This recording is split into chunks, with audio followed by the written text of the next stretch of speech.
بسم اللہ الرحمن الرحیم۔ یوکرین کی جنگ میں پہل تو روس کی طرف سے ہوئی، مگر اس سے پہلے روس کو مشتعل کرنے اور خطرات اور خدشات کا شکار بنانے کے لیے مغربی ممالک اور نیٹو کی طرف سے مسلسل اقدامات اٹھائے جاتے رہے۔ اس کھیل میں یوکرین میں رجیم چینج کے ذریعے فریقین میں ایک سیاسی معرکہ آرائی بھی جاری رہی، جس کا ڈراپ سین ایک مکمل فوجی تصادم کی صورت میں برآمد ہوا۔ روس نے یوکرین پر حملہ کر کے مغرب کو کھلے بندوں للکار دیا، اور مغرب نے یوکرین کو عسکری مدد کے ذریعے اسلحہ آزمانے اور استعمال کرنے کی نئی تجربہ گاہ بنا لیا۔ 2 سال کا عرصہ ہو رہا ہے، مگر یوکرین میں کوئی فاتح نہیں بن سکا۔ روس اور نیٹو کے وسائل برمودا ٹرائنگل میں لگ رہے ہیں، مگر فتح کی منزل اب بھی کوسوں دور ہے۔ گو کہ یہ جو یوکرین کا بحران ہے، اس نے دنیا بھر کو کسی نہ کسی انداز سے متاثر کیا، حتیٰ کہ جنوبی ایشیا کی سیاست پر بھی یہ بحران اپنے اثرات مرتب کر رہا ہے۔ پاکستان میں ایک رجیم چینج ہوئی اور اس کے بعد سے پاکستان ایک خوفناک سیاسی بحران اور ٹرمائل کا شکار ہے، اور اب رفتہ رفتہ یہ بحران ایک طوفان کے انداز میں اس کی جو لہریں ہیں وہ بھارت کے ساحل سے بھی ٹکرا رہی ہیں، اور بھارت کے جو سخت گیر حکمران ہیں نریندر مودی، اب ان کو مغرب میں خاصی تنقید کا نشانہ بنایا جا رہا ہے، کیونکہ انہوں نے اس جنگ میں بالکل ایک غیر جانبدارانہ قسم کا رویہ اپنانے کی کوشش کی تھی، اور ایک توازن رکھنے کی کوشش کی تھی کہ اور جس کا مقصد یہ تھا کہ اس ساری جنگ کے شعلوں سے اپنا دامن بچائے رکھیں اور وقت گزاریں، تاکہ جب یہ اونٹ کسی کروٹ بیٹھے تو وہ ون ون سچویشن کی پوزیشن میں ہو، اس کے ساتھ بھی اچھے تعلقات ہوں، اس کے ساتھ بھی اس کا یارانہ برقرار اور قائم رہے۔ اب امریکی اخبار وال سٹریٹ جرنل نے ایک مضمون میں یہ انکشاف کیا ہے کہ یوکرین میں استعمال ہونے والا نیٹو کا اسلحہ یوکرین کے لیے بنا ہی نہیں، اس لیے یہ اسلحہ نتیجہ خیز ثابت نہیں ہو رہا۔ مضمون نگار کے مطابق نیٹو کا اسلحہ کنونشنل وارفیئر کے لیے تیار کیا گیا تھا، جبکہ روس اس وقت یوکرین میں ہائبرڈ وارفیئر حربے استعمال کر رہا ہے۔ ہائبرڈ وارفیئر میں روایتی جنگ، بے قاعدہ جنگ اور سائبر حملے بھی شامل ہوتے ہیں۔ نیٹو کا اسلحہ اس طرز جنگ کے مقابلے کے لیے قطعی موزوں نہیں ہے۔ نیٹو کا اسلحہ مغربی یورپ میں لڑنے کے لیے بنایا گیا ہے، جبکہ روس یوکرین میں لڑ رہا ہے، اور یہ دونوں مختلف نوعیت اور ماحول کے علاقے ہیں، اور جنگ لڑنے کے لیے کسی علاقے کا جو جغرافیائی محل وقوع، اس کا ماحول اور اس کی جو نشیب و فراز ہیں وہ بہت اہم اور بنیادی کردار ادا کرتے ہیں۔ وال سٹریٹ جرنل لکھتا ہے کہ روسی اپنا اسلحہ یوکرین کے جنگلوں میں استعمال کرتے ہیں، جہاں نیٹو کا اسلحہ غیر مؤثر ہو جاتا ہے۔ نیٹو کا اسلحہ مختلف حوالوں سے یعنی یہ آؤٹ ڈیٹڈ ہے، کہنے کا اس مضمون کا خلاصہ یہ ہے کہ آؤٹ ڈیٹڈ ہے۔ روس کی فوج کم اور غیر جدید قسم کی ہے، اور اس کو یہاں کام کرنے میں خاصی آسانی ہے، اور ایسے میں نیٹو کو چاہیے کہ وہ یوکرین میں روس کا فوجی مقابلہ کرنے کے لیے ایسا اسلحہ تیار کرے کہ جو ہائبرڈ وارفیئر کا مقابلہ کر سکے۔ وال سٹریٹ جرنل نے یہ تجویز بھی پیش کی ہے کہ نیٹو اپنی فوج کی ٹریننگ کا معیار بہتر بنائے اور ہائبرڈ وار کے مقابلے کے لیے فوجی ڈاکٹرین کو بہتر کرے۔ امریکی اخبار کی یہ رپورٹ بہت چونکا دینے والی ہے، اور اس سے یہ نتیجہ اخذ ہو رہا ہے کہ نیٹو اور امریکہ یوکرین میں جنگ جیت نہیں رہے، اور گو کہ روس بھی یہ جنگ ابھی تک جیتتا ہوا نظر نہیں آ رہا، لیکن امریکہ اور نیٹو کا جو اندازہ تھا اس جنگ میں روس کو ڈریگ کرنے کے لیے یا اس کو ٹریپ کرنے کے لیے، وہ نتائج سامنے نہیں آ سکے۔ ان کا خیال تھا کہ وہ یوکرین کو روس کا افغانستان بنا دیں گے۔ جب روس اس یوکرین میں آ جائے گا تو پھر یہ سارے مل کر اس پر جھپٹ پڑیں گے، اور وہ اسے بھاگنے کی اور بھاری معاشی نقصان اٹھانے کے نتیجے میں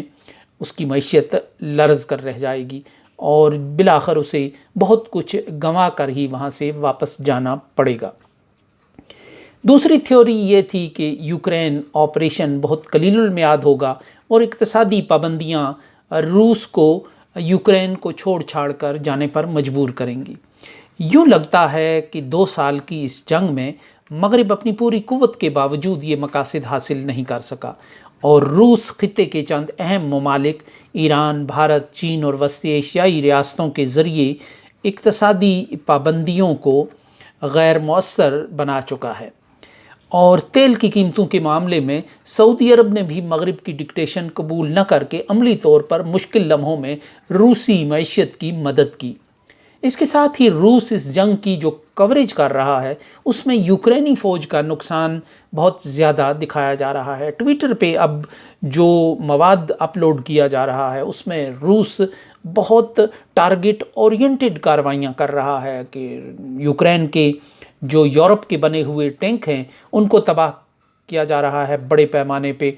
اور جو دوسرے زمینی فورسز ہیں ان کو ڈرون کے ذریعے نشانہ بنایا جا رہا ہے، اور اب ان پر یوں لگتا ہے کہ روس اس جنگ میں روس کا پلہ جو ہے وہ کسی حد تک بھاری نظر آ رہا ہے، اور روس اب اپنے ان کامیابیوں کی تشہیر بھی کر رہا ہے۔ یوکرین کی جنگ کا مسلمانوں کو بہرحال یہ فائدہ تو ہوا کہ اب ان پر لگا ہوا دہشت گردی کا لیبل کچھ دھندلا سا ہو گیا ہے اور انہیں عالمی کٹہرے میں شد و مد کے ساتھ کھڑا رکھنے کی مہم کچھ کمزور پڑ گئی ہے، کیونکہ دنیا کی ساری جو توجہ ہے، مغرب کی ساری توجہ جو ہے وہ اب مسلم ٹیررسٹ کی بجائے اب یوکرین کی طرف ہو گئی ہے۔ مگر اس جنگ نے مسلمان ملکوں کے لیے بھی تقسیم اور کشمکش کی ایک نئی لکیر پیدا کر دی ہے، اور انہیں روس، چین یا امریکہ نیٹو میں سے کسی ایک کے ساتھ اعلانیہ کھڑا ہونے کا چیلنج درپیش ہے۔ اس کھینچاتانی میں دنیا کے کئی ممالک سیاسی عدم استحکام کا شکار ہو رہے ہیں۔ پاکستان تو 1.5-2 سال سے اس کا خمیازہ بھگت ہی رہا ہے، مگر اب یہ سائے بھارت سمیت کئی اور ملکوں کی طرف دراز ہوتے ہوئے نظر آ رہے ہیں۔ یوکرین کی جنگ سے دامن بچانے کی کوشش میں نریندر مودی اب تک کامیاب ہوتے نظر آ رہے ہیں۔ یوکرین کی جنگ جس میں اب امریکہ اور پاکستان کے بڑھتے ہوئے اور گہرے ہوتے ہوئے یارانے اور جسٹن ٹروڈو کی طرف سے بھارت پر کھلے بندوں تنقید سے بھارت میں یہ احساس ہوتا ہوا نظر آ رہا ہے کہ امریکہ ان کے ساتھ ڈبل گیم کر رہا ہے۔ پاکستان میں امریکی سفیر ڈونلڈ بلوم کی آزاد کشمیر کے بعد گلگت بلتستان آمد نے بھی بھارت کے کان کھڑے کر دیے ہیں۔ ان کا خیال ہے کہ یہ وہ علاقے ہیں جن پر بھارت کا دعویٰ ہے، اور امریکی سفیر ان علاقوں میں فوٹو سیشن کر کے حقیقت میں انہیں کوئی پیغام دے رہے ہیں۔ وہ اپنے دورے کے دوران ٹویٹر میں پاکستان کے زیر انتظام کشمیر کی بجائے آزاد کشمیر کی اصطلاح استعمال کر کے بھارت کی دم پر پاؤں رکھ چکے ہیں، گو کہ عمومی تاثر یہی ہے کہ امریکی سفیر چین کو چڑھانے اور جلانے کے لیے اور احساس شکست سے دوچار کرنے کے لیے یہ سرگرمیاں جاری رکھے ہوئے ہیں، مگر یوں لگتا ہے کہ ان سرگرمیوں کی حدت بھارت میں بھی محسوس ہو رہی ہے اور بھارت انہیں اپنے لیے ایک پیغام سمجھ رہا ہے، اور مغربی ملکوں میں جو خالصتان کا معاملہ اٹھنا ہے وہ بھی خطرے کی ایک گھنٹی سمجھی جا رہی ہے۔ خیال یہی ہے کہ امریکی چاہتے تو جسٹن ٹروڈو کو سکھ رہنما کے قتل کے معاملے میں ایک عالمی مسئلہ بنانے سے گریز پر آمادہ کر سکتے تھے، مگر امریکہ کا سٹائل یہ ہے کہ کبھی کبھار وہ اپنے دوستوں کو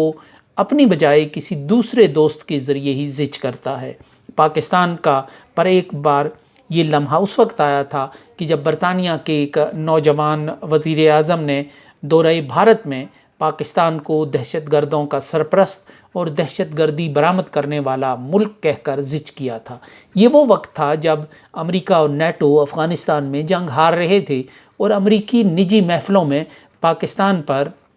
یہ الزام عائد کر رہے تھے کہ وہ افغانستان میں ڈبل گیم کر رہا ہے، اور امریکہ جو بات خود نہیں کہہ سکتا تھا یا کہنا نہیں چاہتا تھا وہ برطانیہ کے وزیر اعظم سے ان کے دورہ بھارت میں کہلوائی گئی تھی۔ اب یہی کچھ بھارت کے ساتھ ہو رہا ہے۔ امریکہ کا قریبی اتحادی ملک کینیڈا اسے عالمی فورم پر زچ کر رہا ہے۔ دنیا کے بدلتے ہوئے یہ معیار اور پیمانے یوکرین کی جنگ اور اس کے نتیجے میں پیدا ہونے والے نئے نظریۂ ضرورت کا شاخسانہ ہیں۔